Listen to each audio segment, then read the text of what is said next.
કૃત્યો ન રાખવી ભાઈ, હરામનું લેવાનું, હરામનું ખાવાનું. સ્વામિનારાયણ સંપ્રદાયમાં એક કોળી ભગત થયો, દુષ્કાળ પડેલો. લાખો કોળી, શું નામ હતું?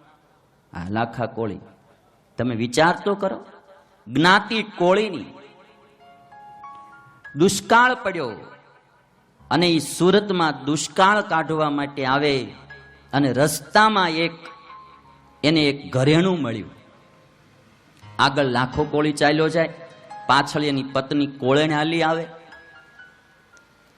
અને દુષ્કાળમાં, ગરીબીમાં બે જણા સુરત આવે કે કંઈક આપણને ત્યાં રોજી રોટી મળી રહે. અને એમાં ઘરેણું રસ્તામાં કોઈનું પડી ગયેલું જોયું. સ્વામિનારાયણ ભગવાનનું આ ભગત લાખો કોળી, એને એમ થયું કે મારા ભગવાને તો એમ લખ્યું છે, કહ્યું છે અમારા સંતોએ કે પડી વસ્તુ કોઈની હાથે નવ જાલે રાજ, અક્ષરના વાસી વાલો આવ્યા અવની પર. મારે તો ન અડાય આ વસ્તુ.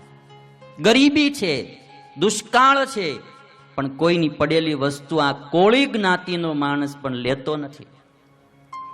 પણ એને એમ થયું કે પાછળ મારી પત્ની ચાલી આવે છે, કદાચ એનો વિચાર બદલે અને આ ઘરેણું લઈ લે. એટલે એને ખાડો જરાક ગાળી, એ ઘરેણું મૂકી માથે આમ દોડ વાળી દીધી. ત્યાં એના પત્ની આવી ગયા અને એના પત્નીએ પૂછ્યું કે શું કર્યું? તો કે કાંઈ નહીં. ના, કે તમે કંઈક દાટતા હોય એવું મેં જોયું.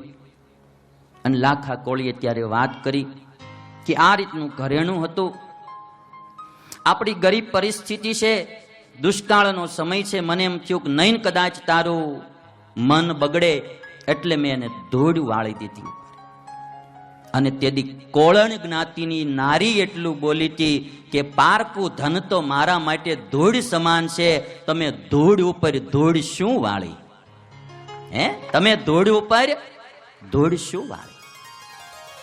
આ ખાનદાન પરિવારો કહેવાય, ખાનદાન પરિવારો. કે પારકી વસ્તુ નો અડવી એટલે નો અડવી. હવે આને આપણે કોળી કેમ કેવા? આ બ્રાહ્મણ નહીં તો શું ભાઈ ગુણે કરી? તો જુઓ તમે, અમારે એક દી હમણાં એક છોકરો આવ્યો હતો, ચમાડી અશોકનો છોકરો હતો ને, કે 10 રૂપિયાની નોટ લઈને બાલકૃષ્ણ સ્વામીને કે લ્યો સ્વામી આ 10 રૂપિયા. બાલસ્વામી કે અમારે પૈસા ન અડે, તારે શું કામ છે? મને કે આ રસ્તેથી ચડ્યા તો મારે ન રખાય ને એમ. બાલસ્વામી કે જા ગલામ નાખી દે. નાનો એવો છોકરો, લ્યો. એવડા છોકરા તો જઈને સીધા બિસ્કિટ નો લઈ આવે ભાઈ. પણ એ ખાનદાન પરિવારના નાના છોકરા હોય તો એને એક ખ્યાલ આવે કે હરામનું લેવાય નહીં, કોઈનું ખોટું ખવાય નહીં. હરામનું ને ખોટું ખાનારાને ગમે તેથી ચૂકવવું પડે ને ચૂકવવું પડે. માટે સમાજ એવો પ્રામાણિક થવો જોઈએ. વિદેશમાં કોઈ વસ્તુ પડી હોય તો એમની એમ પડી રહી, કોઈ અડતું નથી. આપણે આટલી કથાઓ થતી હોય અને સમાજ પછી જો કોઈનું હરામનું મૂકતો ન હોય તો પછી લોકો અમને કહે છે તમે આટલા બધા ગળા હું તાણો છો. હા, બહુ સ્પષ્ટ કહે છે.